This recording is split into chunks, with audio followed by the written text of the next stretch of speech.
Yung pwedeng kahit pa paano guys, makatulong sa kanila. Start na ng vacation nila ni Johan.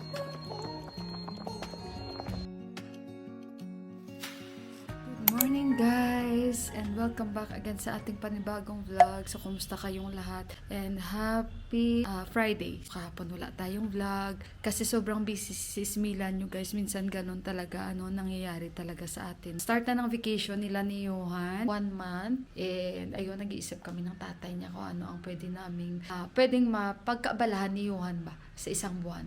'Di ba sa atin merong mga summer club, mga swimming, merong mga karate. Yung pwedeng kahit pa paano guys makatulong sa kanila habang sila ay bakasyon. Alam niyo ba guys, hindi ko na matapos-tapos yung aking mga edits. Ang dami ko pending guys sa mga videos, na i-stress ako. Pero wala akong magagawa guys. Ano kaya pagpasensyahan niyo dahil si Sis Mila ang daming trabaho guys sa kusina, magluto.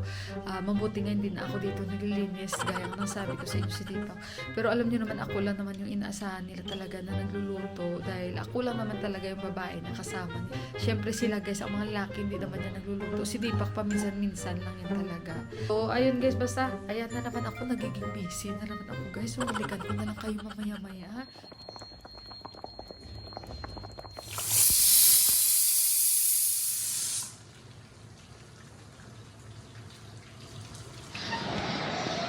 Ayan guys, tumidilim na talaga siya. I'm trying to sleep. Uy. But I need to finish my edit.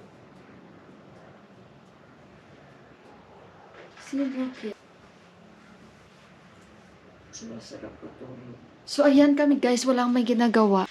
Si Buwa siguro tulog na tulog yun. Hindi maganda yung weather namin kasi yung iba't ibang parte ng Nepal ay sobrang dilim. Ayan yung picture sa balita dito. Yung ibang area ng Nepal ay like sa Butwal, sobrang dilim. Imagine yun, anong oras pa lang, mag-alauna pa lang, parang mag-alas 6 na dito sa amin ng gabi. So ayan guys, nag-i-edit ako. Grabe yung lakas ng kulog. Grabe guys, ang lakas ng hangin. Pero alam nyo ba dito kasi sa Nepal, wala namang bagyo. Wala kasing dito guys, mga dagat. So, probably ito ay nanggagaling, sa India, sa dagat ng India. Kasi napagitnaan kami, diba? Pero minsan parang weirdo, bigla na ganito yung weather dito.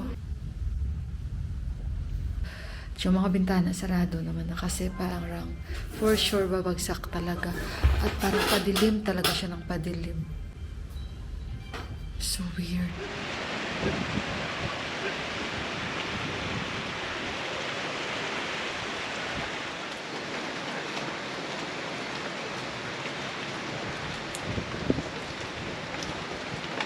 So ayun guys, nakita nyo na natuluyan talagang umulan. Nag-expect ako na kanina babagsak ng malakas. Basta sa iba guys na mga part ng Nepal, labas ng valley, or hindi ko alam sa ibang part ng Kathmandu kung gaano kalakas yung ulan nila. Kasi kahit nandito sa Kathmandu, like guys sa kanila ni Prasan, iba ang weather sa kanila. So feeling ko sa Kathmandu hindi ganun na biglang malakas yung pagbagsak dito. Pero sa outside the valley, sobrang lakas talaga. Makadilim guys, wala pa guys alas 5. Yung feeling nyo mag-alas 6 na, yun. Si Yuan tsaka si Dipak na sa kwarto. May trabaho kasi yan si Dipak, alas 6 na yung oras ng work. Tsaka ayun pala guys, abangan nyo sa Sunday, may bisita ako dito, isang kababayan natin. Galing siya ng UAE. So i-welcome natin siya sa bahay namin. Familiar kayo sa pangalan niya guys. So bahala na kayo mag-guess kung sino siya. Basta familiar kayo sa pangalan. Hindi nyo man siya makilala personally, face to face or sa camera. Camera, yun nga, face to face, makikita nyo siya. So, abangan nyo guys, at hindi ko alam kung ano ang magiging ganap namin that time. At saka, hindi niya siguro alam kasi sobrang busy yun, na binibenta ko na siya sa vlog ko. Kasi nagulat ako talaga, nag-message siya kagabi sa akin at nag-usap kami. At saka syempre na-excite ako guys kung ano na yung mangyayari dahil mag-uusap sila ng ate ko. And syempre advance thank you ako sa ate ko at syempre sa kanya. Nang dahil sa kanya makakatikim na naman ako ng Pinoy foods.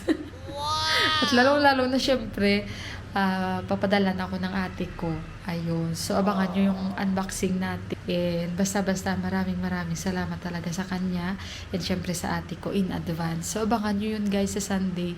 So, kaya ako ay talagang magligpit dito. Sabi niya, wag na daw ako magligpit kahit sa sala na lang daw siya matulog. Sabi ko, anong sa sala? Wala kami natutulog sa 2 kwarto. Magpili ka dyan. Gusto ko siya sabihin, pwede ka magtambling-tambling dito. So, abangan nyo yun guys, kasi actually, ang punta niya naman dito is trabaho, sa Nepal. Hindi yung pag-alagala. Pero nang dahil nga, syempre, para makapagbanding siya sa amin. Dahil syempre, parang family na rin kami. Although, hindi naman ganun na matagal kami magkakilala. Pero feeling ko, matagal ko na siyang kakilala. I hope siya din. So, ayun, alam niya na kung sino siya. Pero, ewan ko kung makapanood yan siya ng vlog ko. Basta guys, super bait and very humble, very down to earth na tao yun. And kasi maramdaman naman natin yung tao guys Basta abangan nyo sa Sunday. Kasi 'di ba April 1, sabi ko nga baka ako ay baka ako ay April Fool's Day ito. Pero hindi kasi pupunta ako sa airport. Aanuhin ko siya, sasalubungin ba. So, kaya abangan nyo na lang yun guys. Diyos ko, kakain na naman ako ng polvoron. Paborito pa naman yun. Basta guys abangan nyo yun guys kung sino. At kung may hint kayo, i-comment nyo kung sino yun. Na ako pa tuloy sa inyo, nagpa-trivia. Sino kaya yun ang darating na bisita ni Sis Mila o ni Inday Mila? So, ayun. Nag-iisip ako guys, sabi ko mag-barbecue kaya kami.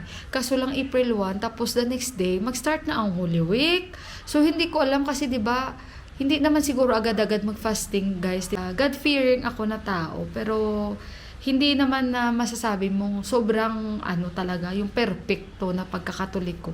Syempre makasalanan ako guys, what I mean is, syempre nagre-respeto tayo, ganun ba. Pero kasi, nandito naman ako sa Nepal. Excuse naman na siguro kay Lord. Kasi nga nagbabalak ako mag-barbecue ng manok. Pero hindi pa naman sure. At i-confirm ko pa ito mamaya. Pero ewan ko, baka kasi April Fool's Day ito. Pero hindi guys, ewan ko ba. Kaya yan ang pumasok sa isip ko dahil bukas April 1, diba? So bukas ako pupunta ng airport.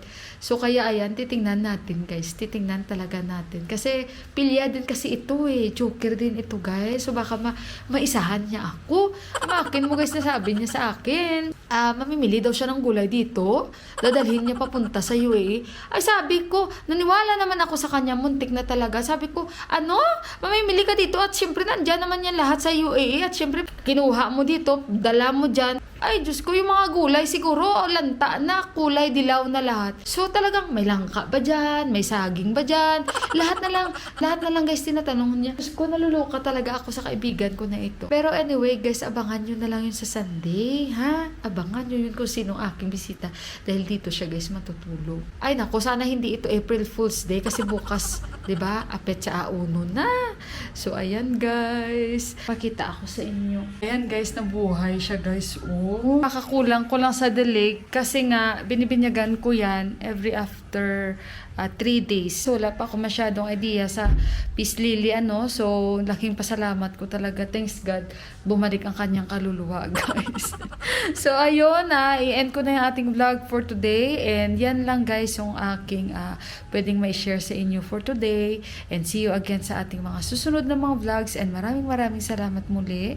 And sa ngayon, guys, hindi muna ako mag-shout out. Hopefully, i-try ko, guys, kung hindi na talaga ako busy. Kaya pagpasensyahan nyo muna.